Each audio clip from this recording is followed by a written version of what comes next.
And the dumpster's on fire. We need to change our theme song. It'll be like Yes. the dumpster's on fire. You don't kill. Yeah. There Love we go. it. I don't know. So, Yes. So my parents are in town this weekend. It's my daughter's 7th birthday today. Yay! And so they have taken over my office. If I scoot to the side, Oh yeah. you can see the Lego head has clothing because my dad hung his shirt up, and I've got the inflatable bed behind me as well. But I was at every time my parents come into town, one of two things happens. Either we tear apart my house, or I tear apart my parents' lives by buying them new technology. We spent an hour at Verizon this morning, and we got my mom upgraded from her 15-year-old flip phone to an iPhone 6S. You'll never hear from her again. Exactly. You will hear from her. You're going to regret that decision. When you're going to like FaceTime call. Oh, damn it. The protocol is you message someone before you FaceTime them. The good news is I don't have an iPhone, so I'm not going to get FaceTime, but my brother does. My dad's been on an iPhone for a while, so my dad will hear the brunt of it from my mom. You're going to get phone calls. How do I beat this level of Candy Crush? Exactly. Yeah. That's what's going to happen. Yeah. So that was a fun morning. We had to take their minivan in to get the tires replaced, 2 tires replaced because one of them had a nail in it, and then we drove over to Verizon. After that, we got their plan plan updated because my mom was on such an old phone, didn't have data before. And then my dad had been going over his 1 gig data plan for 6 months. And so we bumped them up to a 4 gig data plan, got my mom the iPhone 6S, got my dad upgraded to an iPhone 6S. And then we found out that because my wife works at Baylor, my parents were allowed to get in on the Baylor discounts that Verizon offers. So that was pretty awesome. So all things said and done, with the plan upgrade, them getting 4 gigs of data per month now instead of just 1, and both new iPhone 6Ss, they're saving $35 a month. Nice. Wow. Nice. Yeah. Wow. So that's pretty nice. And I have cousins back home where my parents live that all have iPhones, so they end up doing tech support for my parents most of the time, which is good. I buy them the technology and then offload the tech support to my cousins. Way to outsource, Derek. That's right. Master outsourcer here. Yeah. Well, and Kansas is practically another country, so Pretty close. offshoring. That's right. Kansas is practically a third world country. I've stopped through there. I've stopped through there traveling cross country and went to Wendy's in Kansas. Yeah. Kansas is an interesting place. You went to the Wendy's, huh? Yeah. Exactly what I thought it would be like. Yeah, Exactly. there's a stretch of highway on I-70 running east-west where there is literally 70 miles of open farmland and absolutely nothing else. Yeah. Yeah. Anything new to see? Well, we're passing wheat now instead of corn. Well, I think no, sorry, that's still the same wheat field. Never mind. So I did. I did my half marathon, my second official half marathon last week in San Jose. I did a 5K the day before, and I came in my fastest time, 23 minutes, which was a big deal for me. I beat my previous record. I think last time I raced a 5K, I did 27 minutes. Nice. And so that was pretty crazy. So we did Saturday the 5K, and then Sunday the half marathon. And I hit my half marathon in under 2 hours, which was what I was trying to do. So yeah, Nice. it was pretty fun. Did you use Runkeeper? or whatever. No, your pace. Oh, Pacemaker. no, Yeah. I don't use that anymore. That's funny. I could pretty much just hold my pace like now, Yeah. but yeah, I'm getting faster. I was like to run it under 2 hour. I ended up being like 8 minute and 50-second miles for the 13 Jeez. Nice. 13 miles. For the 5K, I ran like 7:20, 7 minute Nice. 20 It's good. second Yeah. miles. Right. So I was sprinting basically during the 5. I died. I put like I went though, and I was like, okay, because my wife went too, and Right. and we were both like, okay, so what are we? We're just gonna kind of have fun. We're gonna like not burn ourselves out on the 5K because we got to run a half marathon the next day, right? And even on that, let's we're just gonna like finish the race, right? Mhm. No. we're just like taking off like a bullet as soon as we You were both trying to psych each other out. So, Yeah. yeah. Like, all right, So- John, just go slow. Take it easy on me, John. Damn it, I'm gonna beat him. No, I just can't do it. I just have to dominate. Like I just cannot. When I worked at one of my earlier jobs, I worked in the call center at this MCI call center doing tech support. Holy crap, MCI, man. Yeah, MCI worked. Forever ago. How old are you? Jeez. And I just get like I was doing printer support and then like computer tech support, Yeah. and I just couldn't help it. Like I'd walk in, I'd come in, and I'd be like, okay, John, this is not a stressful job. Like just like answer the phone, and then I'd be looking at average handling time, and I just have to do it. I'd have to like everything would be like this crazy day of just like getting my AHT down as slow as possible. I had a coworker years ago whose brother started his tech career in a call center like that, and his solution to getting the lowest average time consistently was as soon as the person did not know the answer to one of his questions, he would have them insert the system restore disk and then call back later once the system restore had been done. And as soon as that happened, his ticket was closed. And it was now somebody else's problem.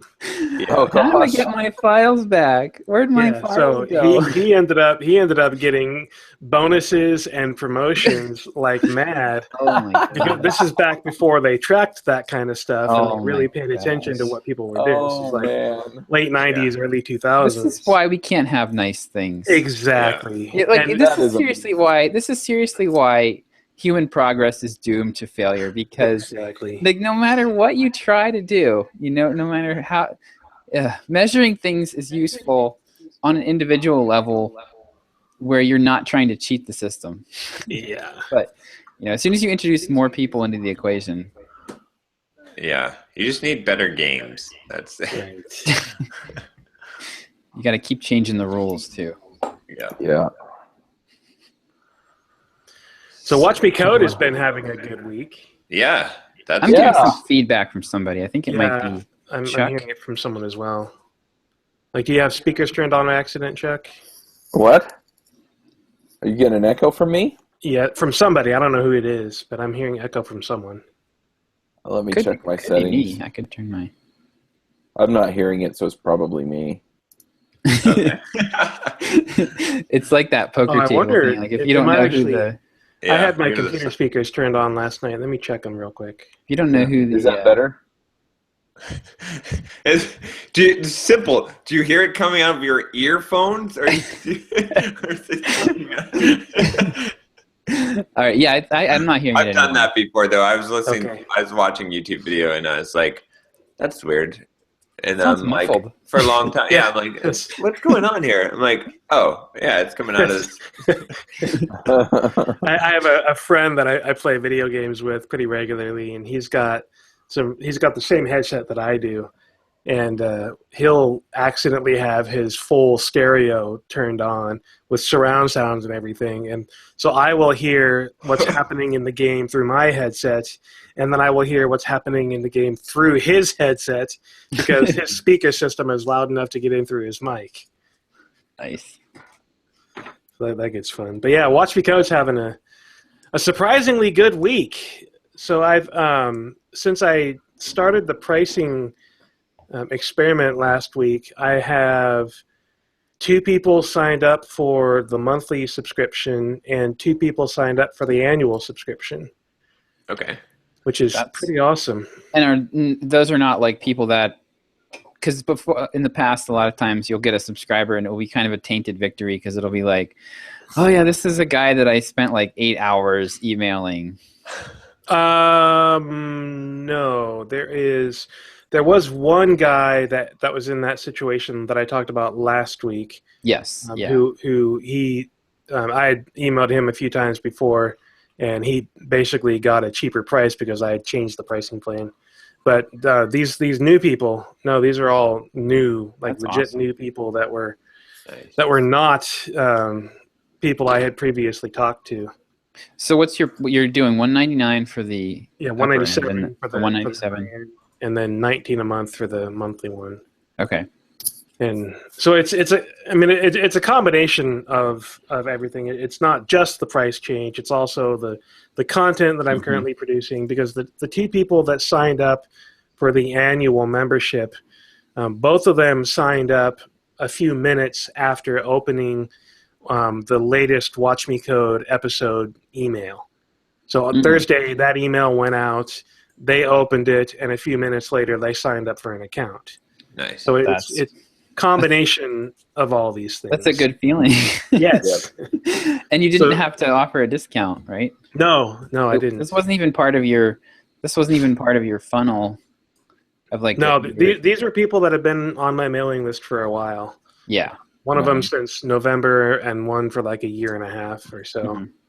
Mhm. So they've been around. They've known what I've been up to for quite some time, and they pulled the trigger after I've done a crap ton of work on the site in the last month. I mean, if you look at it now compared to what it looked like a month and a Yeah. half, 2 months ago, I mean, it's Mhm. a world of difference, and it looks like a legit screencasting, educational site at this point, instead of just some idiot in Texas throwing something out there on the internet.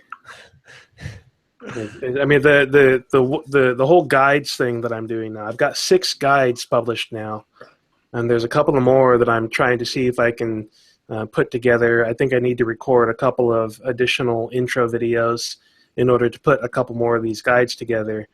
But I'm getting a ton of great feedback on these guides. Like I put together one on building a custom analytics dashboard, and I use Keen.io for that. And I tweeted, hey, I just put together the Watch Me Code guide for creating a custom analytics dashboard with Keen.io. And I had like 15 people from the Keen.io company retweet that, including the Keen.io account itself, That's which great. ended up getting a crap ton of stars and retweets from other random people. So Nice. And that's exactly your customer, right? That's your targeting. That's specifically like someone sees that and they're like, oh, that's exactly what I want to do. And that's exactly. So yeah, I really like the idea of the guided learning, because you're just like, what you're doing is you're just reframing the same thing. Right. But the way that you've reframed it, you're like, someone's like, oh, you know what? I was trying to build a Node.js app in Docker, or, I was trying to create an analytics dashboard. That's cool. And then it's worth paying for. So, I mean, I think the more of those you have where you can connect with people, say, oh, are you trying to do these things? The more, it's like having more products, essentially, Right. because you're just packaging them in different ways, reframing it. So I like that. Yeah, I'm looking at your analytics, Derek, and it looks like they're getting some pretty good traction too. They are. Yeah. So all right, your dumpster's not on fire anymore. Not this week. I've temporarily squashed that flame. I am very interested in seeing if this will be a trend, or if this was like the old psychology experts that would tell the shopping center to turn the lights down, turn the AC up. Oh, now turn the lights back up. Oh, now turn the AC back. And like every other week, the retail store was changing something about the environment, because it would have a direct effect on on sales. Every time they changed anything, sales would go up. Yeah. And it's not because they were improving anything, it's just because they were changing things. And when you have any kind of change in the environment, people stop and they look around and they notice more, and they end up seeing more, and they end up buying more. But as soon as they get used to the new environmental conditions, they go back to their old habits. So what you need to do is have some JavaScript on Watch Me Code that hacks into people's Nest accounts and lowers the time. When they hit Exactly. Watch Me Code. Here, their log AC in with goes your down. Nest account, and I'll give you this free bonus screencast.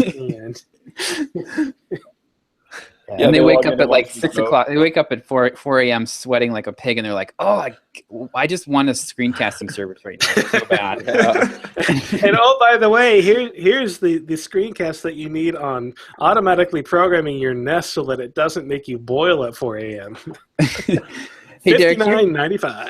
you're getting referrals from Raygun, app.raygun.com. Just Yeah, I'm not sure how that might be is. interesting to investigate because they might be.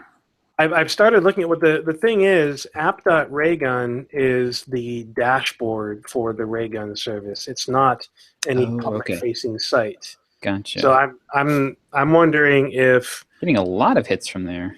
I'm wondering if it's just the Raygun service monitoring my application, because I use Raygun.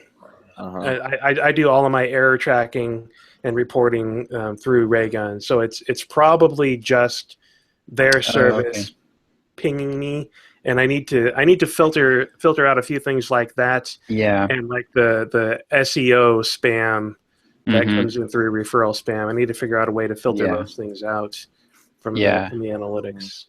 I'm seeing Exploring JS also. Yeah. So I looked at my referrals yesterday. I got bored and I was like, let's go see what kind of referrals I have. And there's some pretty good referral links that I'm getting in there. The Exploring JS one, that's Axel Rauschmeyer's ES6 book, and I've got the prime spot for what are people saying about this is 3 paragraphs that I wrote about how much I love that book. Okay. So I get quite a few pings off of that. There's a number of people in Egghead.io who in the forums and community chat are mentioning Watch Me Code as a Node.js version of Egghead. Oh, that's cool. Same thing in Laravel, the Laracast site. I've had a number of people on the Laracast site mention Watch Me Code. Nice. So I'm starting to get some real organic traffic from other sites. People talking about how Watch Me Code is the Laracast for Node, or the Egghead for the backend. Exciting. Yeah, this is what happens. Like when you nail your positioning and your USP, like the sky opens up and the sun starts shining. Yeah. And so Perry sent out a really good email a couple weeks ago that I've been thinking a lot about, where he talked about how when there's 2 kinds of resistance, right? There's internal and external. And what most people do is they do the things that have very low internal resistance and a lot of external resistance. So it's like stuff that you don't. It's relatively easy for you, and but nobody else cares, or they are actively opposed to whatever it is that you're doing. They're actively resisting it. And if you flip that around, if you do the things that have that cause you a lot of internal resistance, and then but then don't have that external resistance, that's the sweet spot. Like it's really hard to make yourself do that stuff, but once you do, like it's like you're on greased skids. The whole guides thing, I've had there is a member of the Watch Me Code community Slack. The guy has mentioned this to me probably half a dozen times in the last few months. And I finally started hearing it from a few other people, and so I'm like, okay, let me see if I can even do this at all. And it was frankly painful for me to think through how I would put this together, how I would build these guides into the site. I couldn't wrap my head around how I would organize the stuff, how I would make it easy for myself to list all the screencasts and to talk and to write everything that I needed. And so I finally just realized, okay, I need to stop overthinking this, and I need to just write a blog post. And so that's what I did for the very first guide, is I just wrote a blog post. And when I got to the part of the blog post where I needed to list out the screencasts, I started, manually adding HTML and formatting and everything, and to make it look like a nice list of screencasts. And then I realized, oh, okay, I'm going to end up copying and pasting this chunk of HTML for all these different screencast series that I want to list in here. So I'm going to go create a shortcode for this. So now I have a shortcode where I can just, in one line, pull in the entire list of screencasts from a given series, decide whether or not I want to show the intro video live in the page, do whatever I need to do with that given shortcode. And once I had that, it's like, oh, okay, well, that made this blog post super easy to write. Now I can just get it done. But now I want to have, and so I just, once I started actually building the stuff and seeing how I was building it, then the ideas started flowing for how I would really organize these things and how I would put them together and how I would, those little yellow boxes that are insets with the map signs next to it, how I would move, how I would suggest, okay, if you want to if you want to get to this part, you may need to know this other set of screencasts as well, this other technology. So it really is presenting the whole guide idea. You're getting to a certain point, but here's a branch that you could take right now if you need to or want to, and then you continue the journey this way. And here's another branch where you could go do this stuff if you need to. And so it doesn't just move people from A to B, but it gives them opportunities to exit the current flow in order to pick up another technology, and it makes the whole site really come together as one cohesive, fluid system that just builds upon itself continuously. And this was incredibly difficult for me to put together at first, like you were saying about external resistance.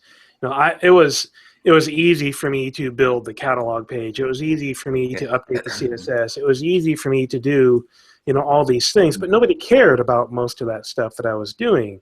People wanted that guide. People wanted that knowledge and that flow, and it was tremendously difficult for me to do that at first. But once I started doing it, it suddenly made sense, and it made things a whole lot easier. People want solutions to hard problems, and I think that's the problem. Like, when people are asking for something, it's almost a guarantee that it's going to be a hard problem. Yeah. Right? And so it's really intimidating to tackle it. Right. And so I think that's part of the source of the internal resistance. Is like, it's going to be really tough, and you're not sure how to challenge. And I want to do it right. I don't just want to throw a blog post out there, because that's not what people are asking for. People really want to have me holding their hand and guiding them through some very difficult problems. So it became a question of what problems do I really solve, and what are the real focal points of this. Mm-hmm. And when I had I was talking with Mark, the marketing guy that I had working for me for a while, and showing him the guides on Wednesday. And he was like, yeah, this is looking really good, but what does it mean to build a Node app in Docker? Why does anybody care about that? And I couldn't answer his question at first. And so we started talking about, what does it mean to build a Node app in Docker? And why do you care about writing maintainable Express code? We started asking questions, and we started digging deeper. And he offered the idea for the Docker one, that Docker legitimately solves the works on my machine problem. Like every time he had heard about Docker at conferences, it was always in that context where people were finally solving that works on my machine problem, because you don't have to worry about configuration anymore. Yeah. Well, that instantly became the tagline for the Docker guide. Mm-hmm. What do you want to do? Oh, I want to build Node apps in Docker so that I can solve the works on my machine problem permanently. Mm-hmm. So I went through and I added taglines to all of the guides. I want to write maintainable Express code so I can grow my app's features, my users, and my dev team easily. I want to serve secure files from AWS, from Amazon S3, because I need to reduce the load on my server. I need to have better file delivery. So there's Nice. These guides that have these taglines now that really dig into the value and the solution that these things are providing. And I'm hoping, having that list right there on the homepage. What do you want to do? And linking people to the complete list of guides that I have and giving them those pathways through the content in the site, and then dramatically simplifying the navigation of the site by only having that one catalog menu, and you only always go to the catalog page in order to find anything and everything, including the guides. Then it's simplifying things. It's narrowing the pathway to get into the guides or the screencasts or whatever, and then you branch out from there. Yeah, and I like also, like I said, you've got the different channels now that you can reliably use, because like with Docker, you get Docker to retweet your stuff, or you get people that are in the Docker community to, then you can specifically target those things. Whereas before, when you were just Node.js screencasts, it was very difficult. I mean, aside, what's your channel? It's Node.js. Like, it's like they're not, but you're more specific now. So you can, it's more than just Docker, but now you can go down that avenue, and you have a lot of marketing opportunity just going after Docker people, or going after RabbitMQ people, or going after all of these, sub ones. And you can figure out which ones are most popular, which ones have the highest conversion rate through there, and then target those specifically and which channels are working best. So I think that gives you a lot of options. And you can specifically replicate the strategy, because you could say, hey, here's a big company that has a technology that has a lot of developers. If I build some screencasts specifically on this one, then I can reach out to them, and I can now bring in people from there. So I really like that. I think this is what you've been meant to find. I think so. I think this is finally finding my business in this industry. Yep. I'm excited about the possibilities for what this could do for me. I mean, if you look at the Watch Me Code barometrics, which I think they are currently down for maintenance. Yeah, they are. But if you look at the metrics on barometrics when it comes back up, I mean, you see the big blip in September from when I did my sale, but then if you look at the numbers going into October, it's not it's not a knife. The blip in September is not a knife. There's the giant wall, and then there's another upturn. It's not as dramatic, but it's going up again. Nice. And if I can continue that trend, even if it's one new customer a week instead of 4 a week, that's going to still be a dramatic improvement over what I was seeing for the last 6 months. Yep. Hey, Derek, I've got the there's a Chrome plugin for Google Analytics that lets you view on page like clicks. So I'm looking at your home page, and it looks like a like heat map.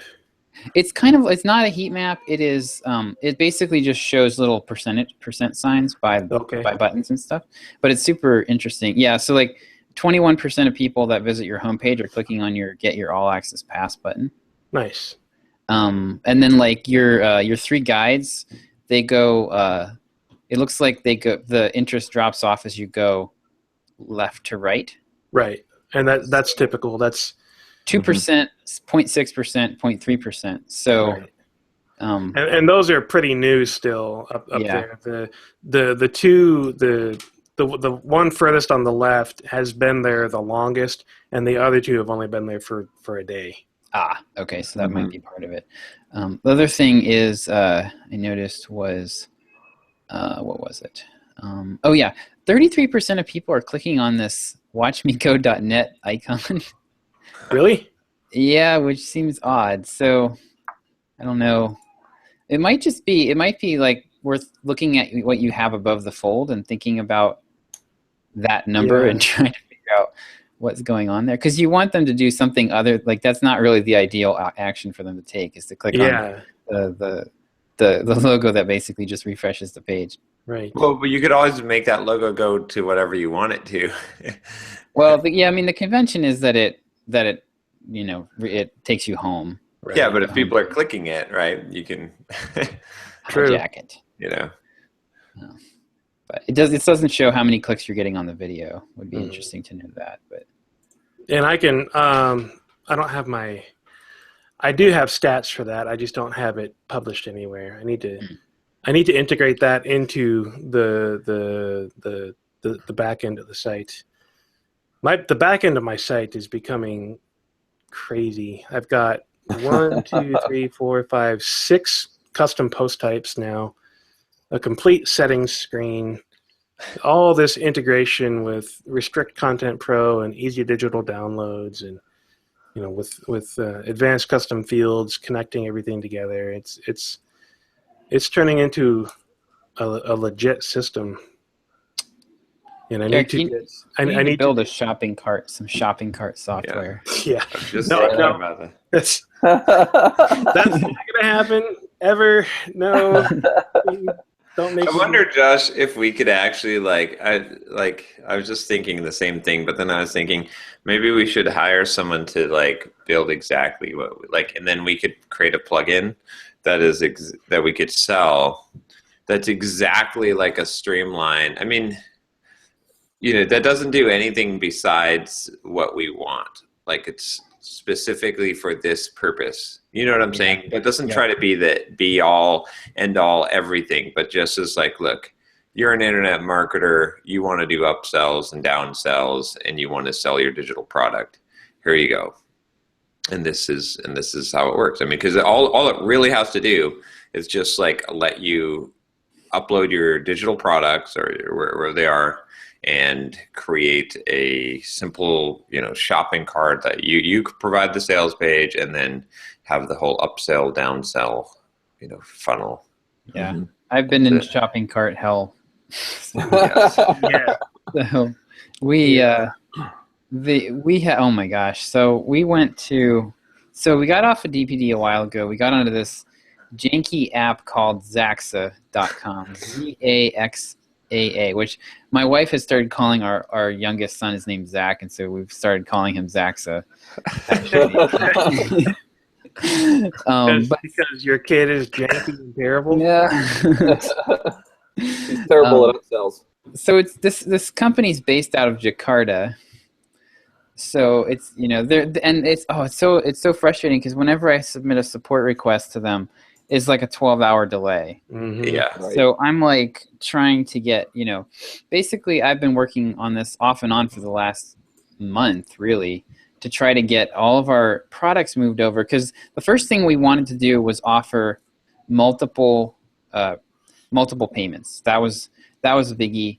DPD supports that, but you'd have to create a new membership store, like a new membership site for every. That's the only that you can't do. You can't do installment payments on the product. You have to create a new membership site for each product at each price level. So if you had if you had multiple price tiers, it would get really messy really fast. So we looked at I looked at a bunch. I've looked at probably 10 different shopping cart systems now. Mm-hmm.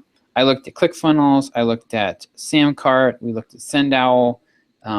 Basically, they have all solved. This goes back to our conversation earlier about solving the hard problems. They have all solved the easy problems, and they have punted completely on the hard problems. Yep. And it is super frustrating. Basically, I mean, ClickFunnels is actually, John, I found out that ClickFunnels doesn't even support Google Analytics like we want either. Oh wow. Well, yeah, not really. They just all have serious problems, and basically we just want to have multiple payments, multiple product tiers. Have multiple price tiers on the products, and then be able to offer upsells and downsells. And we're going to complain about this every damn week until somebody listening to the show builds a solution. I would love to actually sit down and just get the spec for this. Not that I'm going to build it, but there is so much money in it. Like if somebody just gets this, there's like so much money. And ClickFunnels like kind of does. Like probably the Zaxa is the closest thing we've found. Mm-hmm. ClickFunnels is okay, but it's more designed for, I have this one course that I'm selling and I want to have like a webinar funnel that leads into a sales funnel for this one specific course. And like we're going to end up having probably, a dozen different products, and it would be an absolute nightmare in ClickFunnels because, so I keep thinking the same thing with the conference tickets and stuff, right? Yeah. It'd be nice to be able to do the same kind of thing. Mm-hmm. Yeah, and it's interesting because, like, I was telling Josh that on one hand, it's like I want to keep things simple, right? Mm-hmm. So let's just use an out-of-the-box solution that's simple and just use it how – sometimes the best path is just to use something – like forget your process and how you want to do things. Do it the way the tool does it because you won't be fighting, right? Yeah. You just like change your whole process, change your whole company to go around the tool because that's just going to like save you so much. But so sometimes that's, what to do. And that – but the thing is like for us – sort of like one of our core competencies is how we do the marketing and pricing, right? Your business is the process that you follow. And we want to be able to, I mean, if Josh weren't on the team, I would probably just do the simple solution and not worry about upsells and one-time offers and pricing tiers, right? But Josh's marketing expertise goes to waste if we don't utilize that. So you know what I'm saying? So we have to, like, this is our core competency, one of them, because we, so in this case we've got to but you can get too detailed. I mean, I think ultimately, I don't know, like ultimately the solution may be for us to, right now we've got something that's working. Like the Zaxa thing works. It's a little bit of a pain in some ways, but we do have the ability to do what we want to do, and we can't get, I think we're going to kludge together a Google Analytics tracking, and we'll get that. And I'm still leaning on them, but I think ultimately what really might make sense is for us to continue to use Zaxa, do the upsells and downsells, get a little bit of data on that, and figure out exactly what we want, and then build it as a WordPress plugin that's not as like big as WooCommerce. And you could build it off of the back of WooCommerce. Maybe that's possible too. Maybe that's the solution, like long term. Well, I'd wonder if you could do it easily with Easy Digital Downloads, because they specifically built EDD for other developers to create these kinds of complexities and add-ons and stuff. There's a whole marketplace of third-party add-ons for EDD to add features like this. Well, what you could do is you could start with one of those, because maybe EDD is, and what you could essentially do, Josh, and this actually might be bigger than anything we're doing right now, which is like, if we solve this problem very specifically, made it a very narrow focus, and we built a plugin, let's say for Easy Digital Downloads, right? We had someone do this for us, we spec'd it out, and we got this working for us. We could then put it in the marketplace, and then we could actually build the same plugin for WooCommerce, and we could build the same one for Shopify, right? We could build the same one for OpenCart, and we could sell this plugin in all those marketplaces and solve our problem. Yeah. Yeah. I spent about a day looking at WooCommerce, and that actually looks really good. It looks better than anything else that I've looked at, but we're not sure. Like John and I are not convinced that we can actually get. We think we can get like 80% of the way there, but we're not sure that. I think we'd probably have to have something built custom to do the real challenge is that you need to intercept the process before the customer is charged, so that you basically just make one charge on their card. Right. And I know with Stripe, you can do that easily. You can pre-approve a charge for Stripe and then make the actual charge later on. Or you basically get you submit the card information to Stripe and you get a token, and then you can use that token to make the charge at some later point in time. And EDD even has a pre-approve only for Stripe specifically. Check this if you would like to pre-approve payments but not charge until a later date. So they may have the hooks that you need in order to make that happen easier than some other place. You're going to have a problem with other payment processors, though. You're probably going to have to build this specifically for Stripe, specifically for one shopping cart, make it work that way, and then from there start branching out. Does do you know, does PayPal make this difficult? As far as I know, PayPal makes everything difficult. I wonder. Yeah, John, I actually don't even know how PayPal would work. I haven't walked through. You would have to make two charges on PayPal. You'd have to do one for the initial product, and you would either have to do one for the initial product. Yeah, because if you're talking about upselling someone after they have already gone through checkout, then PayPal would require a new charge. Stripe, you would be able to just hang on to the token for a period of time and then charge them later when they amount. Yeah, that's exactly what we want. I was thinking it was probably something like that with the tokens, because you don't want to be storing the payment information. Like that's the big problem. Even you don't even want to store it in memory or anything. Yeah, with Stripe, if you do the custom integration with Stripe, you will never submit the credit card payment information to your server. The little pop-up form that Stripe gives you will submit directly to the Stripe server for PCI compliance and everything else, and then it will hand you a token, and you will take that token and do what you need to do with it. Okay, that makes sense. So what sent me down this path this week was the Zaxis support swore up and down to me, oh yeah, cross-domain tracking with Google Analytics works. No problem. We have customers doing it. Here's the guide to set it up, and they just linked me to the standard Google guide, which is very simple. It's gotten a lot easier to set cross-domain tracking up, and we had it working already with DPD. So I went through I spent probably 15 hours troubleshooting this, going through, and finally I was like, John and I got on the call and just pair programmed it for a while and troubleshot it, and it was very obvious that so with Zaxa, you get they give you a URL for each product, and the URL redirects. So it does a 302 redirect when you click on the Buy Now button, and it takes you to the checkout, like the shopping cart checkout page. Well, that 302 redirect does not forward query string parameters, which is how Google Analytics ties sessions together, right? So John and I I was like, okay, I think this is what's happening, John. I think this query string parameter is getting chopped off and it's breaking everything.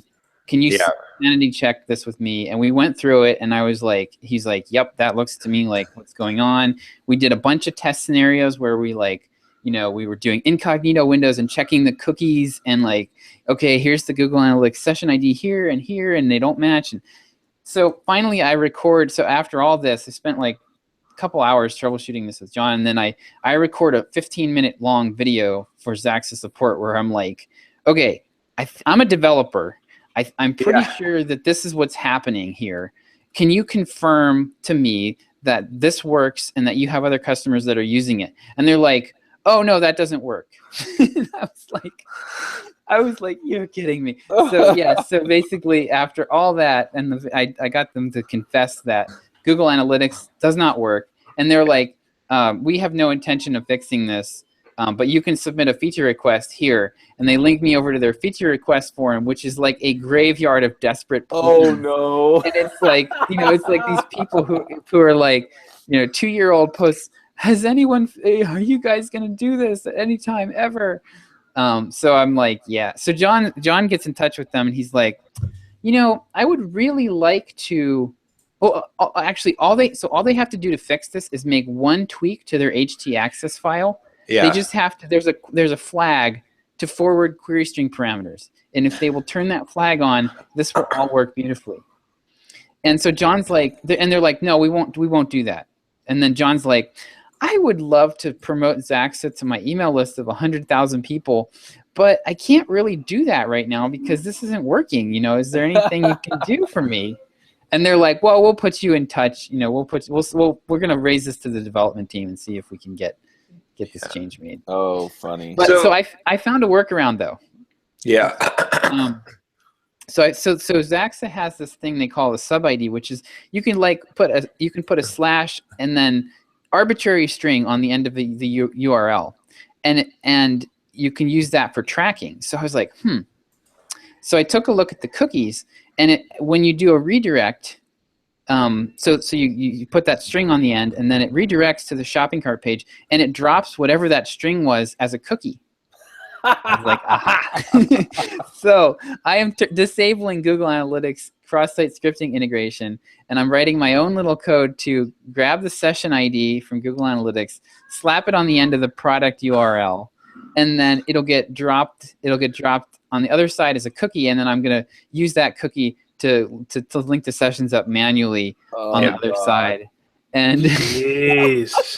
So here's something interesting. In doing some research for this too, here's another product here which we could easily build that I think could be a SaaS app, which is the ultimate tracking, like cross-domain tracking. People just give up on this shit because they don't believe that it's possible. They don't understand. First of all, people don't understand how Google Analytics cross-domain tracking, that autolinker magic works. It's stupid. It's not even smart at all. All that it does when you put on the autolinker is it basically just goes through, does a regex in JavaScript on all of your links that end in the domain that you auto-link to, and it adds a query parameter that adds the session ID onto the end of the URL, and then it picks it up on the other side and makes it. That's all that it does. It's that dumb, right? And the reason why they did it that way is because cookies are domain specific, right? So you can't read someone else's cookie. But if you have cookies originating from the same domain, then you can read them. And that's how Drip does this, I believe. I believe what Drip is doing is they're basically saying, okay, well, when you put your Drip tag on the page, we're going to give you a Drip cookie. Yep, they're giving it from drip.com. Right, and they put in a CQRS, is that right, header, to allow CORS. Yeah. To allow domain. So even if you get you can't read another cookie's domain or another domain's cookie from your page unless they allow your domain to do it, right? Because you can't do XSS attacks and drop JavaScript on it and read some other cookie from another domain. But if they allow it, then you can, right?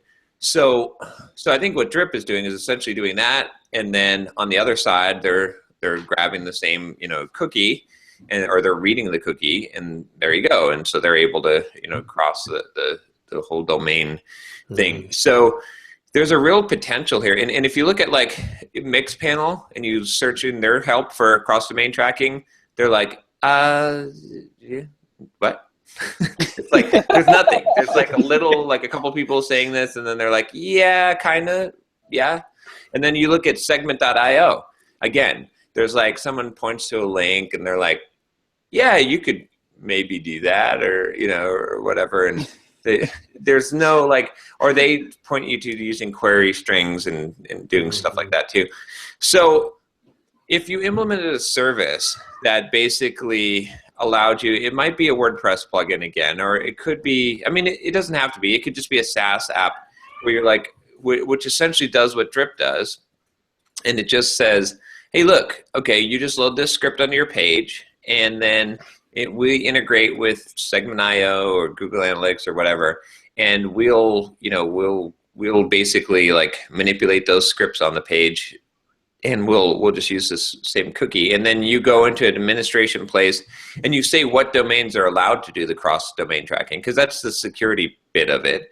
You could totally build that service, and then you could have cross-domain tracking. And then for Google Analytics people that like can't figure this out, you could basically just say, all you got to do, you sign up here, you put in your Google Analytics ID, and you just drop the script on the pages, and that's it. And then you've got cross-domain tracking, and it'll show up in Google Analytics automatically. I think that would be a service that people would pay for. Hell, I would pay $50 a month for it right now. Right. And what you're describing is literally every retargeting system out there. I mean, that's exactly how retargeting systems work. It's through that cookie across domains and all the scripting to track. They just collect all the information through partners, through having integration with Google Analytics or whatever else, and they use the same information to just retarget you. Yeah. If you think about that, like how does the retargeting work? Yeah, it basically because it's got Google Analytics on the. Yeah, and they figure out who you are, right? Like so. if you drop a Facebook pixel onto your website, you're giving Facebook permission to track people on your site, and then Facebook will correlate that with other cookies and everything else that you can imagine in order to figure out that you've been to Simple Programmer and you should see Simple Programmer ads on the Facebook site or on whatever other sites. Yep. Right. Yeah. And if you think about like AdSense, right? AdSense tracking, right? So Google Ads. So if you go to a site, you get cookied, right? But the domain, the originating domain is Google. They must be cooking you. And then when you go onto a page that has Google AdSense on it, it reads the cookie and says, "Oh, this is who you are. Okay, so let's show you this retargeting ad."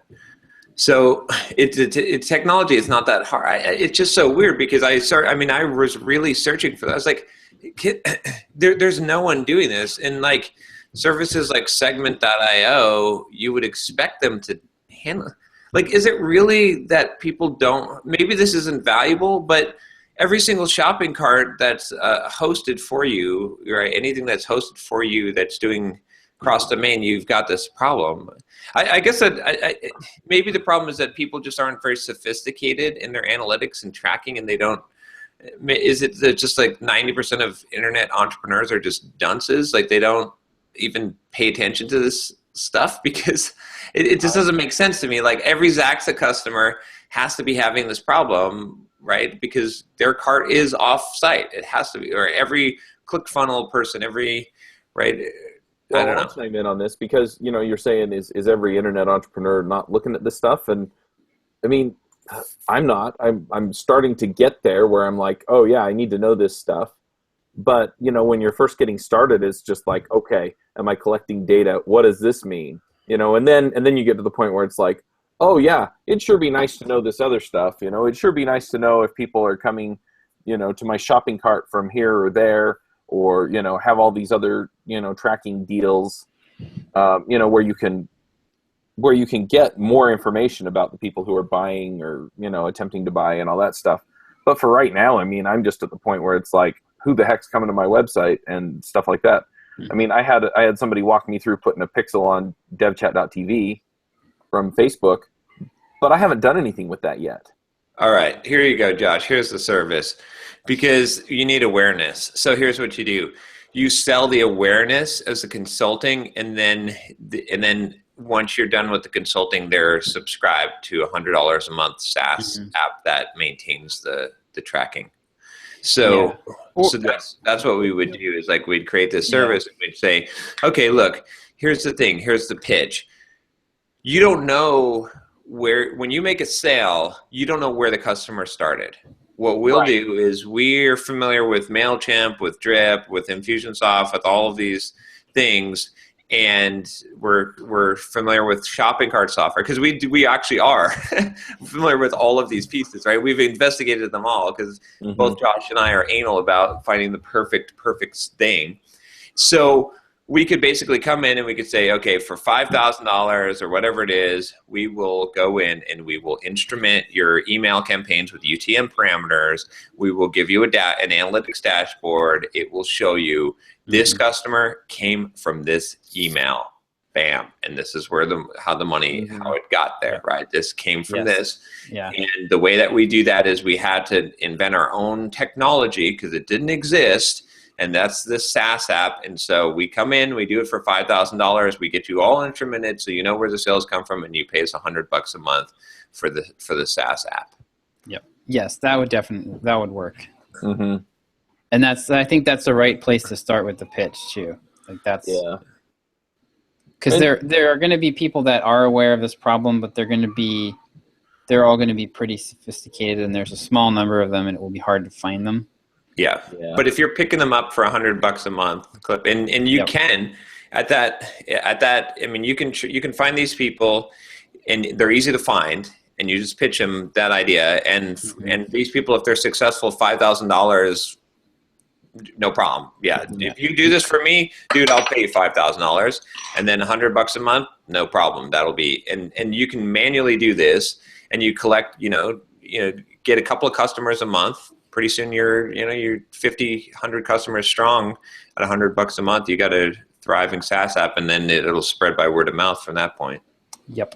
Yeah. The using consulting to sell SaaS is a great way to bootstrap it. We just need to clone ourselves and There's another startup that we could clone an entrepreneur. Oh, I have a bunch of startup ideas too, and it's just I don't have time, right? You hear that, listeners? Steal our ideas, please. Yes. Yep. We could we'll see. We're gonna get emails now, but maybe if there's a right person that can impress us. No, I don't want somebody to email us and talk about it and have this grand vision of things. I want somebody to let me put it this way. I'm not going to be impressed until you deliver the service to us and it works. Yeah, like a beta version of the service. Yeah, just get it done. I don't want to hear. I don't want an email. I don't want you to talk about this grand vision. I don't want this back and forth for weeks on end and then nothing ever happens. I want it built. Yeah. Just build it. Yeah. Yeah, I get it it's good that you say that, because I get at least a couple of emails a week of people wanting to business partner with me with these grand ideas. And I'm come to me with a business or service that works, and then I'll be interested. Yep. Yeah. Yep. So that has just been so much fun this week. But we are rocking it with sales. It seems like we're hitting a new. I mean, Josh dropped a bunch of people into the Plinko machine, so we got a big hit from that. But we've got recurring revenue now because we've got payment. So the first one clicked over yesterday, and we'll see what happens. But I think that our baseline product sales is now at $20K a month. Nice. I think. I don't know. You agree, Josh? Once 3 months pass and we start getting recurring? Josh is focusing. He's frozen. He's probably yelling at his screen. It's actually 25! I met our milestone. Pay me more, damn it. It's close. We're close to the milestone. I don't know what happened to him. But we've also picked up Hired.com as a sponsor. Nice. So, nice. And we signed a deal for Q4 and for Q1. We've got that. So I think they're great. I love them. Plus, I love them awesome. Partially because they send me money, but they are a terrific sponsor. Yeah, they're an awesome company. It's funny. I'd love you send me more money. The YouTube, I was doing specific YouTube commercials for them, and I was like, I was talking about how we don't take very many sponsors to find the right matchup for Simple Programmer, and I was like, there's not too many companies that will sponsor a racist, bigot, sexist, asshole. Quit talking about me that way. And I was talking about how it's kind of it's interesting because they're like I don't know, they're cool enough to like realize the value of an audience that's not necessarily. Yeah. Yes. What happened to you, Josh? Oh. He has to load another magazine into his headphones. Yeah. So I was just saying. Oh, I think he's still in the cone of I'm silence. back. Oh, My Mac. I like to very specifically point out that it was a Mac. My Mac froze and restarted on me. It was essentially a blue screen, but they just don't display a blue screen while it happens. It doesn't happen on a Mac, but no, just did. Yeah. But yeah, I was just saying that I think our baseline revenue, product revenue, is $20K. You agree, Josh? Now, after like 3 months, once we hit our rollovers. Yeah. And then we've got the hired sponsorship. So I think we're getting pretty close up there. I think we'll be like, I don't know. I think we'll be somewhere in the 20 to 25K a month revenue mark here now. Pretty steady out. Yeah. And, I think so my milestone 1 for me to get my raise is 26,000. And I think we're at like 25 ish because we have like 3 to 4K a month of like miscellaneous stuff that comes in.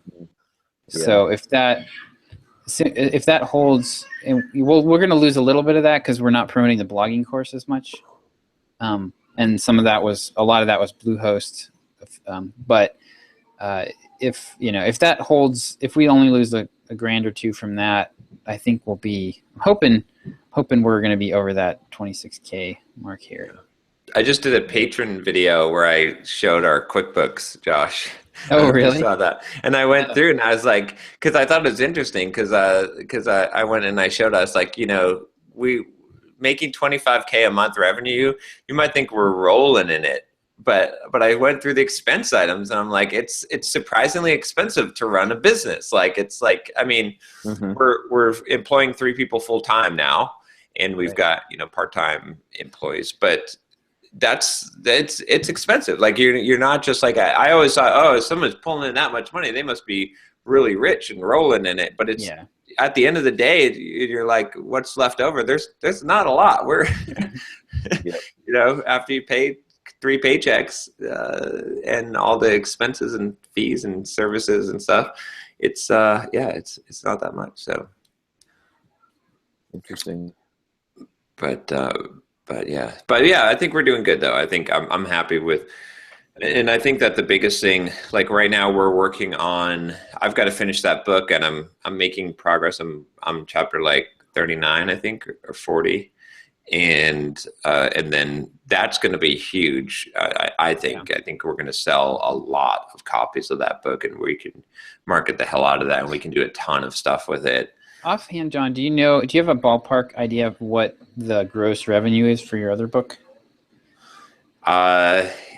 Sort of. I should be getting. I'll be getting a new royalty report pretty soon here, but I think if I look at, you can kind of just extrapolate based off of of course, that's a print book, so it's hard to. It's not exactly the same, but. Well, they have, and then I don't know how many. I mean, Audible directly bit into the audio version of the book, directly bit into the sales for the. But it's okay because it's better, I think. You know what I mean?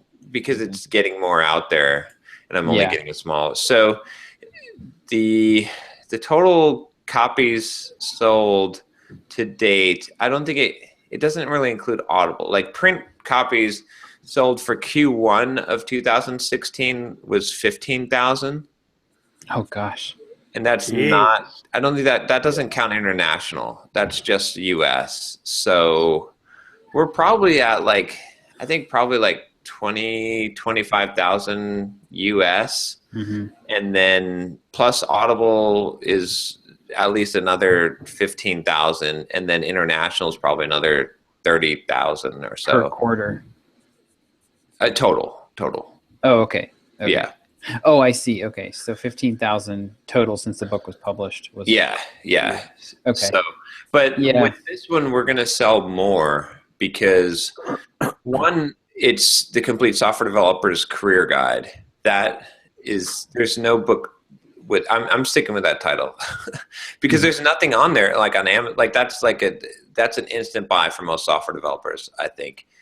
And we'll be able to use the previous book as the sort of stepping stone to do this. And when we launch this thing and we do a whole launch on Amazon and have everyone buy it on the same day and leave reviews, which we have a huge advantage there because most people that were quote gaming reviews, what they were doing was they're giving away free copies of a thing. And Amazon just recently banned that practice, but we won't be giving away free. We'll be saying purchase on this day and then leave a review, right? And we could, and we'll have a huge list to do that from. So I'm pretty sure we'll kill it. Plus, we'll be able to package this. We'll be able to have a book tier, video tier. Like we'll have a bunch of different ways of doing that. And we have a constant stream of people coming in from the blog posts that are signing up that will be being pitched the book. So I really think this is like that once we get this engine rolling, that this book alone will be 5 to 10K worth of revenue. That's what I think as well. And it might even be more. I mean, it could honestly be as high as 20K a month worth of revenue, depending on how this goes.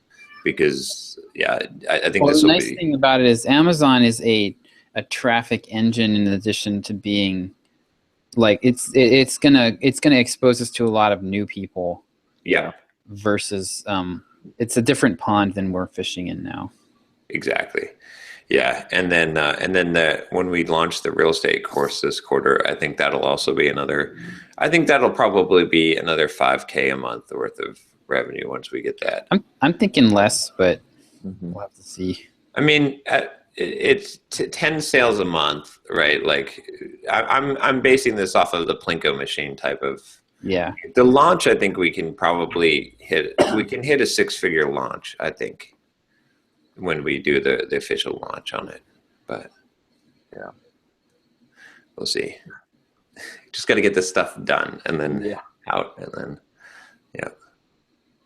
and then we've got. We're also working on next year. I think we'll have the entrepreneur course and then the fitness course. Yeah. Then you'll be rich. Remember us little people. Then we'll have probably 3 times more employees to pay. Yeah. So yesterday I was the firer of fireness. Oh no. You just hire people so you can shit can them. Did Bubba get the axe? There's no more Bubba. Oh man. But I talked to Bubba and I just said, look, I don't think I managed expectations here very well. And it's just not working. I never talked to you after the 2-week trial because I went out of town. But yeah, I can't keep you. Bubba was very nice about it. Sounded a little disappointed, but for the most part, yeah. I didn't want to fight. Bubba probably had suspected it was coming, so. Yeah. So at this rate, I fired somebody from something every month for the last 3 months. Because in August, my podcast editor, I revoked all of the access for that person. And then right before I was going to say let's part ways, they said let's part ways. So yeah, I was about to fire them. And then in October, I fired somebody from one of the podcasts because they were trying to go on Twitter and basically raise the mob about me letting go of my podcast editor. And then this month, I let somebody go because they just weren't communicating with me and stuff. So I hate this stuff. I hate dealing with this crap. But yeah, I need to hire somebody because I don't want to fire any of the other people I have working for me right now. And so you need to hire someone to fire people for you? Yeah, there we go. I can outsource that. Bob can do that for you. Yeah, there you go. But yeah, so it's been kind of rough that way, but anyway, my guy in Philippines has actually been stepping up and picking up a ton more work and doing a lot more for me. Well, wouldn't you? I mean, Yeah. shit. I don't think he knows that I let her go, but yeah. He's emailing me now and saying, hey, can you get these 1 or 2 things done so that I can handle this whole swath of work for you? Yeah, I can do that. But I hate letting people go. I read this book. Yeah. I read this book called Who. Oh, okay. Yeah. And it's about hiring people. Yeah. And so I think I'm just going to do that. What they have you do is they have you define success criteria for the job. Mm-hmm. And then you pick attributes that people have to have in order to succeed at the job. So, communication would be right in there toward the top. And then when you talk to people, you basically do a phone screening and you kind of delve into that kind of thing and try and evaluate that on the call.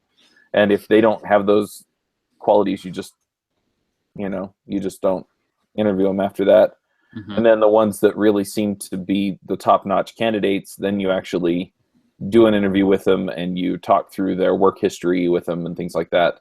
And then, and that way, and what you're basically digging for there is what they're good at, what they're not good at.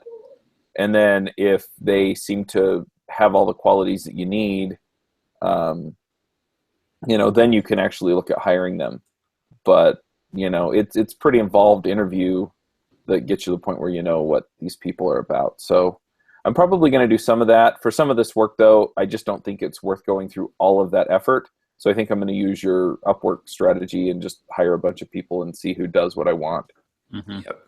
But, for some of this outreach stuff where I really want somebody that's just really in there and gets it and does a good job, I'll probably actually go through this whole process with them. Yeah, that makes sense. You really want like a right-hand person. I do. I got really accustomed to it before. It'll be a different type of relationship than with the person I had doing that before. I get to be the boss this time. And get to wear the big boy pants. That's right. So, but yeah, so I'm kind of figuring that out, but yeah. And then I have 2 new panelists for Ruby Rogues. Nice. Yeah. So one of them is Jerome Hardaway. He runs an organization called Vets Who Code, and he helps veterans make the job transition from, when they get out of the military to getting programming jobs. Cool. It's really That's cool. I worked at a company that had a very large number of military vets as programmers, and they were, frankly, some of the best programmers I've worked with. Is they knew how to take direction, how to listen, and how to learn, so that they didn't need to come constantly. Hey Chuck, that's also a great audience for your book. Yes. Yeah. Yes. Seriously. Yeah. They're like career switchers. The thing is that, yeah, so with the boot camps, I'm going to reach out to them and see what I can do to get them on board with, selling the book for me, essentially. I mean, I'm going to do what I can to support them and then hope that it gets reciprocated. With Vets Who Code, I just believe in the mission so much that I am really tempted to give them a steep discount on it, because I think vets are awesome, and that's cool. And so that's just something where I can say, look, you guys served our country, so let me help you get a job. Nice. And then there aren't very many other organizations out there doing that kind of stuff that I would do that for, but veterans just they hit me right here, and I can't help but want to help them. So and then the other one is Jason Sweat, and he has a product, Angular on Rails, and he's a consultant that does Rails work. I've reached out to a few other people, and some of them are interested and some of them aren't, and some of them cite stuff on Twitter and like you're a racist bigot. No. That's already been established. apparently. No, I won't do a podcast with a white man. You racist bigot. What is wrong with you? Right. So anyway, I have a few other people that I'm talking to. I'm kind of building the panel a little bit slowly to make sure that I get the right people in. But yeah, I'm not sure what the ultimate makeup is going to look like. But I had the video that I did a couple weeks ago about the future of the show. It came out on the podcast feed on Wednesday. And I should just read some of these tweets. But yeah, I'll go ahead and just share a few of them.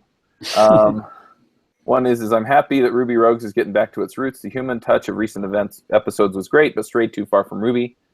Let's see. I'm so happy you're moving in the direction you are. Looking forward to listening again now that this is a priority number one, putting Ruby back into Ruby Rogues. Looking forward to future episodes of Ruby Rogues. Some of the early ones really helped me. Glad it's going to focus on code again. Yeah, and I've gotten dozens of emails from people, and some of them, talk about the current situation, and they're like, yeah, not jazzed about the way that went, but I'm still behind you. Most of them are, I'm really, I quit listening to the show, or I was about to quit listening to the show until I heard that you were going to change the direction of the show back to what it was. Nice. And so cool. I think for the vast majority of people who listen to the podcast, they're just going to keep listening. Then they're going to see what we do with it from here. So yeah, I did an episode with Noel Rappin that'll come out next week, and that was just he and I because I hadn't invited anybody to the panel yet. And then the week after that, Jerome and I actually did an episode with Jason, who's the other new guy, as the guest, and we talked about Angular on Rails. Next week, we have 2 episodes lined up. One is with Fabio Akita, who's a big Ruby community member, and he just retired from organizing RubyConf Brazil. And he's done a ton of other stuff in the community, so that should be really awesome. And we're also interviewing the Justin Gordon and Sam Wise. I think that's his name, Sam Wise. I'm like, The Hobbit? And I'm like, no, I think that's actually his name. Anyway. Samwise Gamgee? What? Yeah. But anyway, they're coming on and they're going to talk about React on Rails. So we're kind of getting both of those in. But it should be great. And then I'm just reaching out to other people and getting stuff lined up. And I think it's going to be terrific. I had a couple of other guests cancel, but at this point, we're giving people what they want. So I'm not that worried about it. Yeah. And yeah, it's been super. I mean, it's so nice to just get the feedback.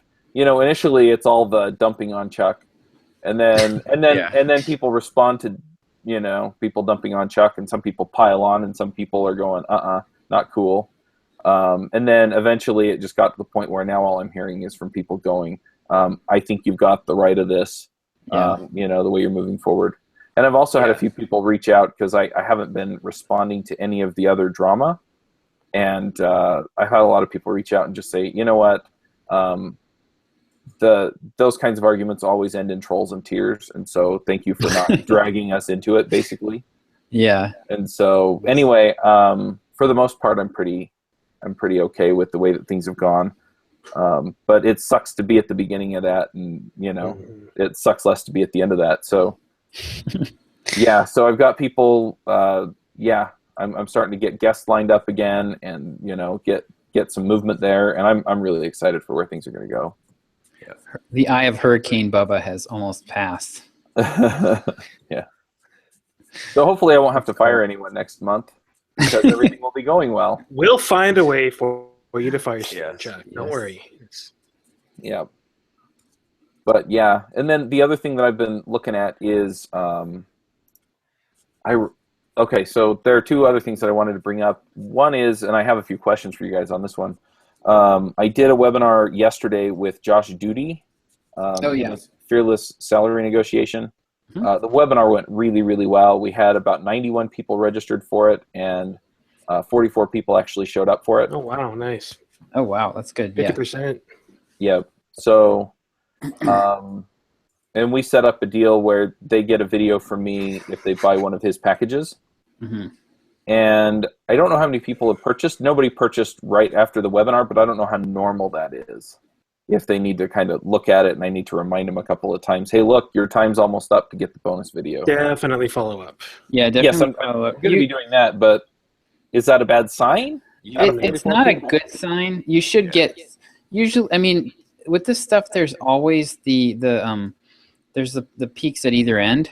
There's always going to be people that jump on it right away, and then there's going to be people that jump on it at the end.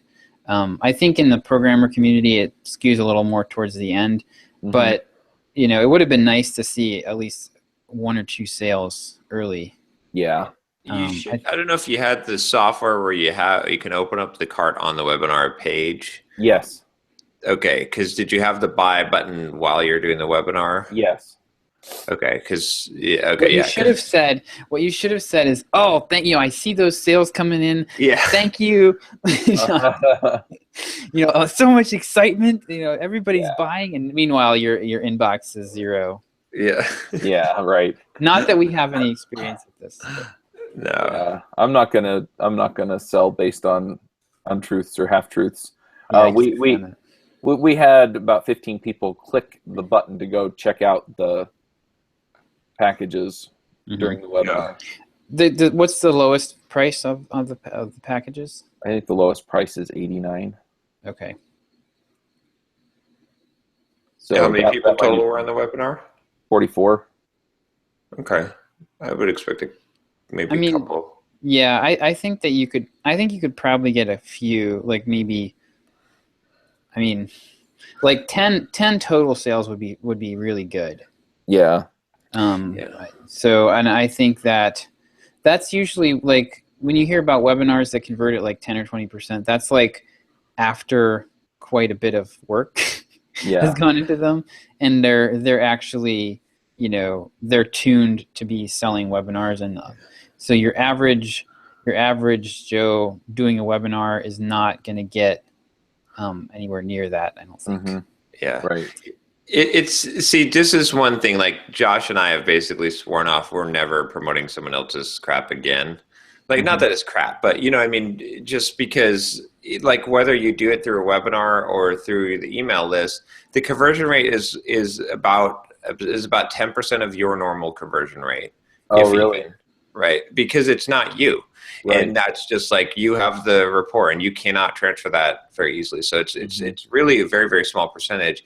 And then you're taking a percentage then you're splitting the revenue with someone, and they're building their email list from your people, which is actually tapping them out from it's actually draining the ability on your email list, because those people that go over, you can only sign up to someone email list and pay attention to them. So, so I think it's a losing proposition.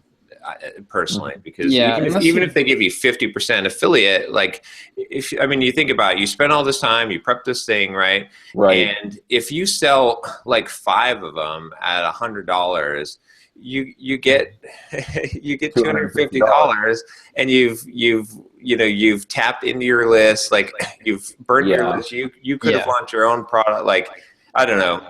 I think it's not.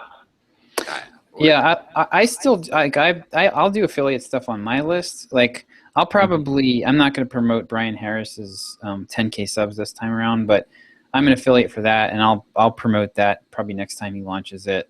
Right. I do the copy hour launches sometimes, and but that's like because I really only have right now I have the one product to sell. My list is pretty tapped out on my my webinar recording that I did. Yeah. So and I have enough. I think with my list, I have enough because I'm emailing so much that I actually am able to do a decent. Like when I did the copy hour promotion last spring, I was able to. I pushed. My email list. I probably pushed 1% of my email lists into buying that. So. Right. And it's because I believe in it so strongly, and I really sold it personally. Yeah. I didn't see what doesn't work is handing somebody off, or what's really hard is handing people off to someone else and having them sell it for you. Right. Yeah. If you can sell it personally because either you have like experience with it directly, like I do with Copy Hour, Right. or you just you believe so strongly in the product that you don't have any problem like putting yourself on the line for it, then that can work. But just pushing people over into other people's funnels and hoping they close the deal is not really a great strategy. Yeah. So yeah, one other thing that I'm kind of thinking too is that we kind of pulled this together, and so I let people know about it in like 1 or 2 emails last week. Mm-hmm. Which everybody signs up for these webinars. Like the conferences, a lot of people sign up last minute. The webinars are like 10 times that. Everybody signs up like the day before. It's really funny. But I'm wondering if I should have built it up a little bit more before I actually, before we got in and did it. I don't know, but what difference would it really make? Like, let's say you got twice the people to sign up. You're still not making money. Like 2 times true. 0 is 0. Yeah, That's true. even if you get 10 times the people to sign up, like if you just play it out, like then maybe you're making like if you sell something $1,000, like here's like the way that it can work. I think the way that it can work is like and it would also depends on the scale too of like for Simple Programmer, $2,000 or $3,000 isn't worth really doing much of anything. But for me on my list, $2,000 is worth diverting a couple, like a week or 2 worth of emails I was going to write anyway, right? Yeah. So it kind of depends where you are with your list and what if you've got something else that you could promote that's more profitable. That makes sense. That makes a lot of sense. Like I kind of what I'm going to be doing. I think my strategy on my list will be, I'll have like a couple of like gold star products that I promote pretty consistently, and I'm not going to just randomly promote something. But 10K subs, Copy Hour, there's a few other things that I promote, like books and stuff on Amazon that I know are really, really good, and I have personal experience with them. So. Right. Yeah, that makes sense. So for this though, you might want to like if it kind of depends how much effort you want to put into it, but it would be worth sending 2 or 3 emails as the cart is closing on this deal to your entire list, not just the people who opted in. Right. And and like personally, like making them like kind of personal story type emails, and then pitching the product. Yeah, I've been sending a lot of emails that either end in a pitch or even just a mention of a product or something lately, and I'm wondering if I'm ruining my chances of selling stuff in the future on the list.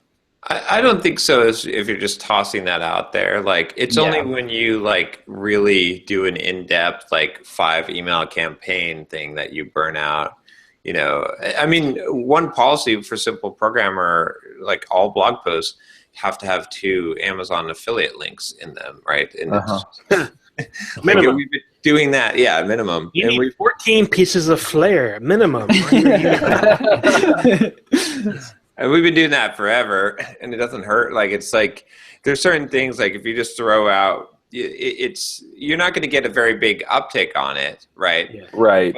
But at the same time, it doesn't matter. No one cares. Right. Like it's when you're if it's a naked pitch or something. Yeah. It's good for your list to be used to the idea of you selling stuff too. Right. So, I don't think you have to necessarily pitch in every single email, but they should be comfortable getting pitched from you without setting their hair on fire. Right. Yeah. So starting a Twitter campaign against you. Nobody would ever do that. Yeah, nobody ever. No. Yeah. So. All right, that makes sense. So the other thing that I'm working on at this point is I've decided that I need to just buckle down, focus, and get this book done, because I've been kind of playing with it for a while. And I'm trying to decide if I finish it now, if I should start pitching it, or if I should wait until I actually have it done. Well, you've got the webinars, right? Yes. You've been doing, and I've been trying to charge for those, and I haven't had a whole lot of luck with that. When I promote a free webinar, I get 300, 400, 500 people at least looking at the sign up page, and I usually get, 91 Just was from the one lowest. email? 1 or 2 emails, yeah. Okay. Sell premium seating. Premium seating. Yeah, you get closer to the I front. will guarantee a front row seat at the I love it. I love it. Everyone else gets the pixelated, Yes. That's check. right. You 5 lucky people will get the 1080p version. Yeah. Everybody else gets the 640. But what I'm thinking about is actually, I'm thinking about just making all the webinars free through the end of the year, because I haven't really promoted that they are. I haven't promoted them well, and I haven't promoted that they're for paid. And so if I just keep telling them, hey, folks, I'm doing a free webinar this week, I think I can get a whole bunch of people in. I can get people on my mailing list. I can get people on the list that are interested in these topics. And then when I launch the book, then I'll have a list of sort of hyper or more hyper interested people that I can pitch the book to. Yep. I think the important thing is getting that content created, however you do it. Yeah. So, if you end up giving it away for free, that's not the worst thing in the world. Yeah, well, the thing is I can also just tell people, look, the replay is coming down after a couple days. Or not even do a replay. Yeah. Yeah, Or you can pay for the replay. Yeah, I think I would just say if you're gonna charge for it, I think I wouldn't put the replay up. in general, for one offers like this, I would say don't ever do something that takes you more than 2 or more hours and doesn't earn you more than $1,000. At that point, just do it free if you're going to do it. Yeah. Right, because it's just not worth your time. Like, you know what I mean? Yeah. Mm-hmm. Like it's a one offer. It's not something that's going to be recurring revenue. So it's just your time is better spent. You give it away free. That has value because you're getting traffic. Mm-hmm. But if you do something and you do a webinar and you make a couple $100 and it took you had to send an email and you had to actually do the webinar, it's not worth it. Yeah, that makes sense. Yeah, because by charging for it, you're not getting the email signups. Right. But don't start promoting the book until you have it done. Yeah. And specifically, remember Railscast. Yeah. You don't want to get in that situation. I mean, you've got a lot going on. So far, you're not on a very an inclined clip getting this done. So you don't want to paint yourself into a corner. Right. There. I mean, you could mention you're working on the book. You can mention that kind of thing, get people on the launch list if they're interested. Yeah, exactly. But don't do because you definitely don't pre-sell. Don't do anything like that yet because this is definitely a bigger undertaking that a lot of curveballs could come your way. So yeah.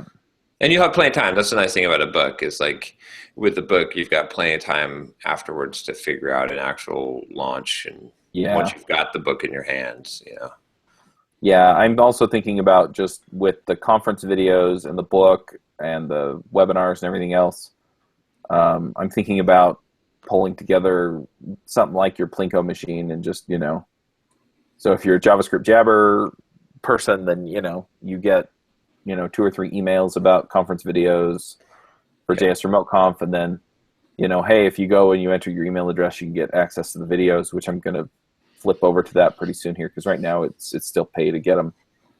And then, just kind of do that same kind of thing and see if I can cross promote the podcasts and promote some of these other things that people are paying me for. And that way I can, I can get people more aware. Mm-hmm. And that I talked a little bit last time about the devchat.tv website and wanting to redesign it. And I keep thinking, especially hearing Derek talk about, how his guided tracks and stuff are going. I keep thinking that it'd be nice to put together something similar for devchat.tv where it's look, if you're a new developer looking for a job, these are the 6 episodes you want to listen to. If you're trying to get started freelancing, here are the 10 episodes where we talk about kind of the critical pieces of that. And the thing is that if I do that, I kind of do need to at least redesign the front page of the website. And I'm actually considering just picking up a theme that kind of looks and does the way I want and then modifying it. I pulled a few people into a Slack channel. I haven't gotten a ton of feedback yet. So don't get a theme first. I think I talked about this before, but just do it in Thrive. Yeah. Just build what you want in Thrive. Oh, and then just as put a it on the static front page. page. And then stick it on the home page. If you go to my website right now, the home page is kind of like this minimalistic look that I kind of want to have my site look like, but then the rest of my site looks completely different. And it's driving me crazy. But it was like I wanted to test out this homepage style, and it's working well. It's converting like 10 to 12% or better. Yeah. Email signups. So eventually I want to get around to hiring someone to build me a Genesis theme that looks pretty much like what my homepage looks like, but I haven't done that yet. So it's pretty easy to do. Yeah, that makes sense. Yeah, and then Everybody once I say know hi to what my mom. Oh, sorry. Hi, Mom. But yeah, I guess I could do that, and then once I have an idea of what I want things to look like, then I can. Yeah, Thrive Yeah, is a then- great prototyping tool. Yeah. And I know it won't look perfect, but it'll look nice, and it'll do what I want it to. Yep. Perfect And- is a journey, not a state. Yeah. Yeah, the other thing that I really want to get done is just inviting people to speak at the various conferences. And that's something that Bubba was supposed to be doing. And Bubba failed. And it was funny because on Wednesday night, I was finally like, I got to know. And so I jumped in, changed the password on Bubba's email account, logged in as Bubba, forwarded the emails to my email account, and then I reached out. I literally did what I needed Bubba to do for the last week and a half in an hour. Yeah. And Nice. so I was like, well, maybe Bubba can work out. No, after that was done. So yeah, I'm trying to get speakers lined up for the rest of the conferences through the end of the year and the first two conferences of next year, because I found that people are much less likely to buy if the speakers aren't listed, or at least some of the speakers aren't listed. Yeah. Yep. So if I can get, probably 4 to 6 out of 12 speakers, and I'm going to change the format of the conference next year too. But if I can get, at least 5, 6, 7 speakers, especially if they're well-known names, then I can sell the tickets for months. And I can do a couple of launch campaigns. So I can do one when I announce the conference and have the website ready, and then I can do another one when early bird's about to end and say, hey, look, this is your last chance to get it at 50% off or 25% off or whatever I'm doing for early bird. Yep. And then I can just set all that up as broadcasts in Drip and set them up to go at the right time, and it all just works. And then I can get it all done ahead of time, and then I'm not scrambling at the end to make everything come together. And I also feel like with most of the conferences, given the sizes of my audiences, I should be able to fill 50 to 100 to 200 seats, depending on which show it correlates with. Yep. And so, I feel like I'm leaving money on the table, and I'm not helping as many people as I could be. And yeah, that's pretty much that.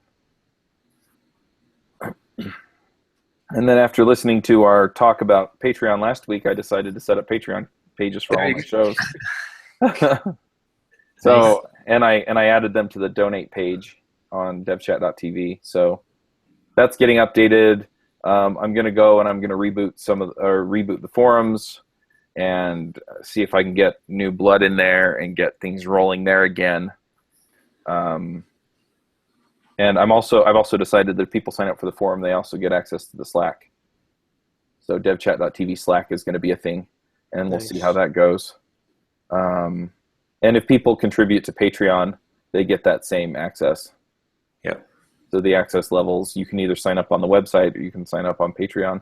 And that way people can manage their own subscriptions.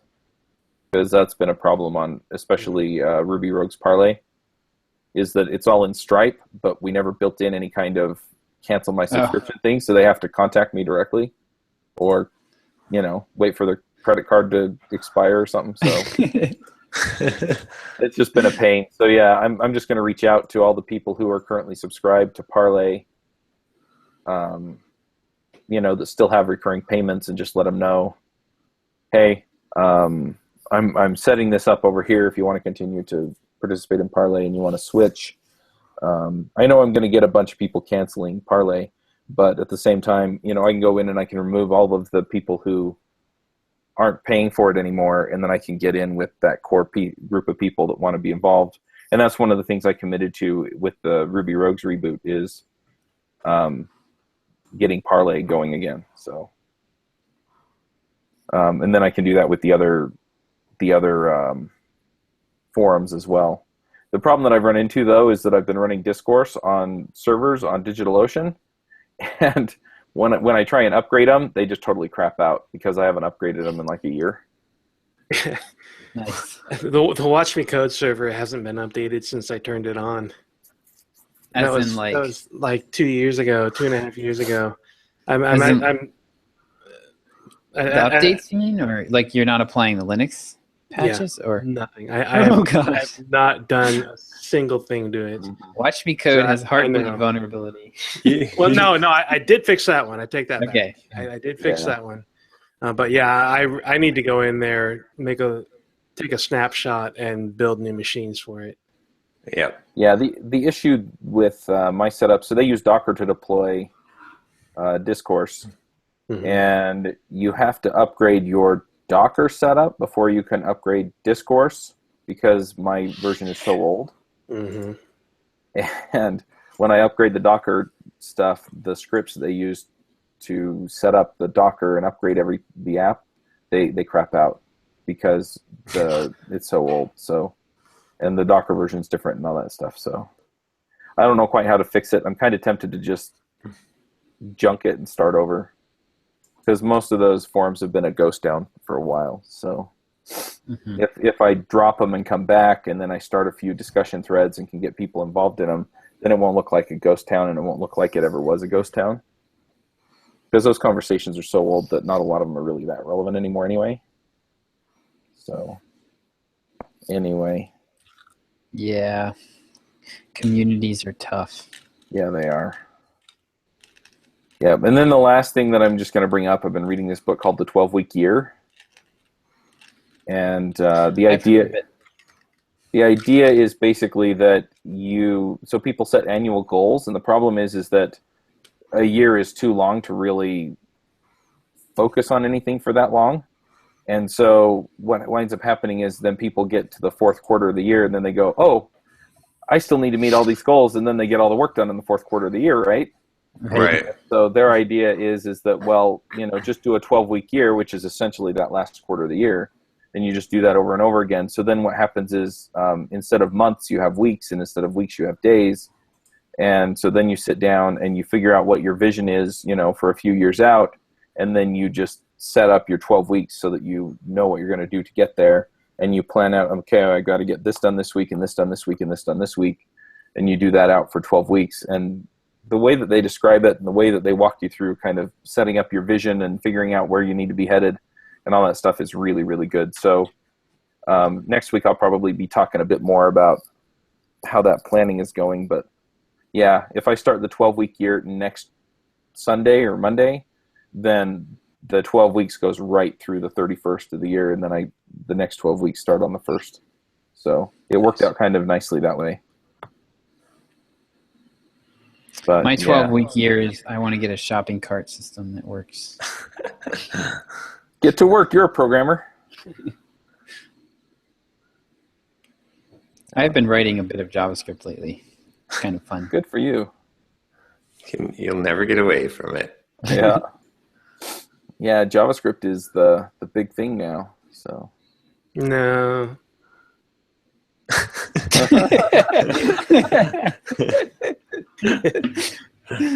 So I know it's kind of all over the place, but that's kind of what I've been dealing with lately, is just getting all this stuff figured out. But I think I got my sponsorship stuff nailed down, so that's nice. Now I'm just reaching out to people and getting people to sign up.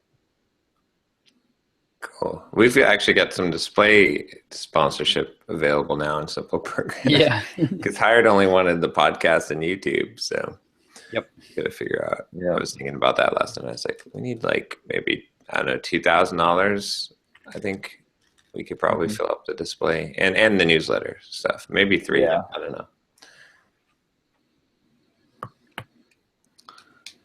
Yeah, I kind of lump it all together. You can buy a display only, but I've only ever had one person ask for it, so most people want the podcast. That's what we were shooting for too. Yeah. Lump it all together. All right. Should we, I guess, should we do our thoughts? of the week. Yep. Yeah. So I'll borrow a line from Luke Cage, which is an incredible show on Netflix. I actually signed up for a 30-day trial of Netflix just to watch that show. It's pretty awesome. Highly recommended. But the line is really simple. It's forward always, always forward. And it's a meaningful line in the context of the show, and it's been meaningful to me in just thinking about what I'm doing with Watch Me Code and everything that I've got going on. Is just it's the mantra of just keep going, just keep moving, just always moving forward. You're not focusing on the things that have happened in the past to the point where it's destroying your forward momentum. You're learning from those mistakes and you just you're moving forward, and you're improving things, and you're doing things better and trying new ideas, and just keep moving. Forward always, always forward. Yeah, I had a thought. This comes out of something that happened on Thursday. I had a really hard time getting out of bed to go to Toastmasters. My Toastmasters club meets at 7 o'clock in the morning, a half hour from my house. Ouch. And I usually show up and help them set up, which means that I have to get up at like 4:45 in order to be there in time to help get everything set up. So anyway, I don't know why, but it was super hard. I think it was just, everything that's gone on over the last month or two. I was, physically and emotionally drained, because there's so many ups and downs and highs and lows and traveling and everything else. And I finally just forced myself out of bed because I felt like I needed to be there.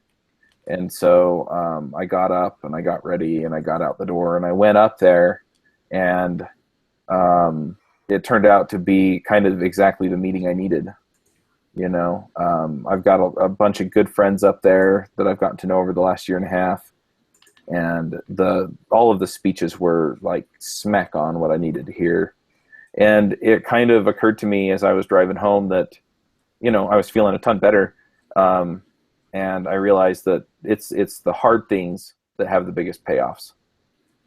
So, getting up was hard. It was so hard. But just doing that has the big payoff. Building a habit of exercise and eating right and stuff is super hard. Takes a ton of willpower. But the payoff is a better quality of life. Longer life, better time with people you care about. I think people look for like easy wins that they can go and make some money on, but those get snapped up so fast and then copycatted so immediately. It's the hard wins that really pay off in a business that people are going to give you real money to really do, to build, to grow, to whatever. And so, yeah, I mean, if it looks hard and it feels hard, if it looks really hard and it feels really hard, generally, it's going to pay off really big at the end. And we've seen that on this show over and over again with some of the things that all of you guys have gone through with Watch Me Code or Simple Programmer or, going out on your own and quitting your job. It was tough. It was tough getting to the point where you felt like you could. A lot of trial and error, a lot of hard things to go through, and then all of a sudden something clicks into place and you're getting the payoff. And so, yeah, I'm just more and more convinced that the things that are really worth doing are the things that are not easy to do. Totally agree. Can you stick it out? Can you keep your hand in the fire long enough? That's the question. Yeah, but if you're not looking to the end and going, this is going to pay off, then it's hard to stick to it. Yeah, I think one thing too, actually, yeah, maybe I'll just go into my thought. I was going to make it one thing, but I'm going to make it another thing, which is one way to look at it too is like so many people, I get this, I answered an email, did a video on this because this guy was just looking for things to end. And it's like, I told him in the video, I was like, look, I ran for 2 hours today. Mm-hmm. Tomorrow when I wake up, I got to go do it again. Like, it's not done. It's like, you stop waiting for things to be done. Stop doing that. Stop like the battle is new every day, right? So learn to love the fight. Learn to love the battle. Learn to realize that the battle and the fight is life. It is, there is no rest. There is no done. There is no, it's finished. There is no getting to the end. It's the process. It's the battle. It's, you're never going to be there. So, stop looking so far into the future. I mean, definitely you look for the rewards and you know that, the hard work is going to pay off, but the hard work is the payoff to some degree. It's like, that is what you're doing. That's what you're called to do. Like, it's not getting easier. It's to throw a bunch of cliches together. Don't pray that the path is easier, but, hope that you become stronger. And I think that's the key is it's that whole idea is that stop wishing for, the perfect thing, the perfect environment, perfect whatever. None of that stuff is going to happen. Just say, bring it on, every day, wake up. And because I think setting that expectation is really important, because if your expectation is I just want to get through the day so I could be done. Can't wait for the weekend. Can't wait for blah, blah, blah. Your whole life goes by while you're waiting for things to happen that never actually make you happy. But if you're can't wait for the challenges of today so I can conquer them today, then, that's, you're living instead of waiting. So I had something happen this weekend that was pretty interesting. It really impressed on me, when you get stuck, a lot of times people go looking for kind of the ninja, what's the super advanced move that I need to do next to get me over this hump. And usually that super advanced move is called going back to square one, and there's something about the basics that you're not getting, right? So I'm doing this gymnastics program that, strength training program. And it's this long, the program that I bought is like a 2-year-long program, and you're supposed to work through these steps very deliberately. And if you get stuck at a point, the best thing to do a lot of times is to go back all the way to the beginning in that particular area and work your way up, and you're going to find something that you weren't doing quite right. So I'm right now, I'm doing one of the progressions that I'm doing a certain type of push-up, and I thought that I had this all nailed down pretty well. I posted a video, a form check video on the website for the coaches at Critique, and they pointed out there were 2 flaws in what I was doing, and when I fixed them, suddenly it got 10 times harder. So that means that if I hadn't fixed those flaws, I would have cruised through the push-up progression, and I would have gotten on to the next level, and I would have been like, holy cow, I can't do this. What's wrong? And, I probably would have gotten stuck there for quite a while. And, so continuing to, you're never done, with the basics. And in business, it's Derek's USP, that's the fundamental, and you gotta get that stuff right, or you're just going to get stuck forever. So, yep.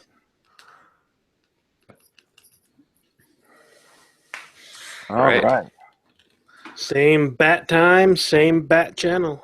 Yep. All right. See you guys next week. Yeah. Thanks, everybody.